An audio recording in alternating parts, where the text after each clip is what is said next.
Halo gengs, Indonesia, Desa Berdaya, Jabar Juara, Patriot Indonesia.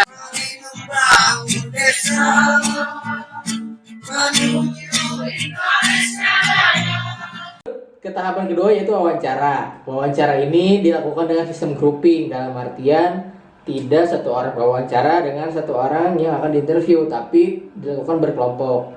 Jadi teknisnya saat itu dilakukan wawancara berkelompok 6 orang calon patriot desa dihadapkan dengan 2 interviewer dan juga 1 notulen seperti itu. Dan itu dilakukan di satu ruangan bersamaan dalam waktu sekitar 30 menit untuk 6 orang tersebut. Jadi kebayangkan teman-teman harus terbiasa berkata dengan baik dan benar, cepat. Nah, dalam sistem grouping tersebut kita akan dihadapkan dengan paling tidak ada sekitar 2-3 pertanyaan yang harus dijawab oleh masing-masing calon patriot. Ya, jadi jawabnya giliran tuh. Nanti pewawancara akan memandu, bisa dilakukan bergiliran dengan ditunjuk ataupun mengajukan diri siapa yang ingin menjawab di awal. Saat itu saya tidak berinisiatif karena merasa tidak siap dan juga pengalaman lebih kurang dibandingkan senior-senior yang lain. Jadi karena melihat situasi yang wawancara itu banyak banget dan juga rata-rata kayaknya udah dewasa dan tua gitu. Jadi paling muda kan karena baru lulus kuliah, asik. Dan banyak senior IPB guys, jadi malu juga gitu. Bahkan di kelompok aku sendiri itu ada 3 orang tuh anak IPB dari 6 dan itu semua senior.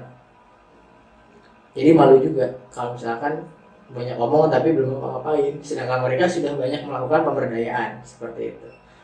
Nah, pertanyaannya apa aja? Yang pertama, kita akan ditanya tentang apa yang kamu ketahui tentang desa. Kan berat banget kan ya, teman-teman tinggal jawab unit terkecil pemerintahan segala macam. Nah, pokoknya yakinlah pasti bisa seperti itu. Kemudian yang kedua, ditanya apa sih sebenarnya menurut kalian yang menjadi permasalahan di desa, ya? Nah, ini nih jawaban terbaik versi aku, ya. Jadi permasalahan yang ada di desa itu menurutku ada 3. Yang pertama itu adalah visi. Desa ataupun masyarakatnya itu bingung ke depan itu ingin seperti apa, mau ngapain, jadi apa, dan lain sebagainya, itu tidak terbayang. Mereka sejauh ini dan sejauh pengamatan saya selama kuliah dan juga ada di masyarakat, mereka hanya kecenderungannya adalah memenuhi kebutuhan dasar untuk melanjutkan hidup, tidak memiliki banyak keinginan jangka panjang dan juga bagaimana cara untuk menuju ke sana. Permasalahan yang kedua, organisasi. Organisasi itu penting banget guys. Maksudnya adalah sistem kerja ataupun hal-hal yang sifatnya administratif di desa itu masih belum baik.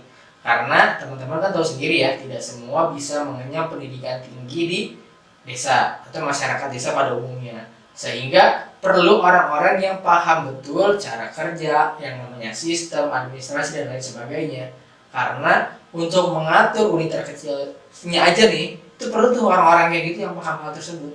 Nah, dan desa tuh gak banyak tahu ataupun gak banyak paham tentang organisasi itu sendiri. Kayak misalkan persuratan, buat proposal, ataupun pembagian kerja, dan lain sebagainya, hal-hal kayak gitu deh gitu. Dan itu kan biasanya kalau dilakukan oleh lulusan D3 atau S1 yang sudah mengenyam pendidikan tinggi itu cenderung lebih bisa dilakukan karena sudah punya pengalaman dan juga dasar pendidikan gitu. Tanpa merendahkan yang lain ya teman-teman. Ketiga, yang menurut aku ini yang paling penting banget, yaitu adalah tentang percaya diri. Kecenderungannya orang desa itu tidak percaya diri dengan dirinya sendiri. Mereka itu takut untuk bermimpi, takut untuk mempunyai sebuah angan besar karena takut untuk mencapainya. Ya. Jadi percaya diri itu sangat penting bagi masyarakat desa untuk sadar dan percaya bahwasanya mereka itu bisa sesuai dengan apa yang mereka inginkan. Tidak terjajah oleh perusahaan, lahan-lahannya diambil atau lain sebagainya. Tapi mereka bisa punya kemampuan untuk memberdayakan dirinya sendiri gitu kan. Karena kan core pemberdayaan itu kan adalah menyadarkan masyarakat hingga akhirnya mereka bisa sendiri gitu. Sesederhana itu loh pemberdayaan itu.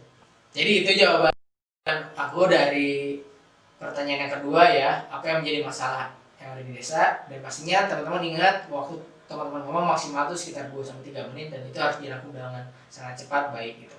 Nanti kalau misalkan yang mau lanjut patriot desa di angkatan-angkatan selanjutnya bisa dilatih public speakingnya juga kegrogiannya, karena kan teman-teman kalau misalkan di dalam ruangan kayak gitu ya, atmosfer persaingannya kerasa banget tuh. Teman-teman dihadapkan langsung dengan para pesaing, kemudian penilai, dan bila mana teman-teman dapat jatah ngomong terakhir, itu kan jawaban bagusnya udah diambil semua ya. Nah, itu harus bikin jawaban yang lebih bagus di akhir. Tiga adalah apa yang sudah kita lakukan di masyarakat tentang pemberdayaan dan juga apa yang ingin kita lakukan, seperti itu.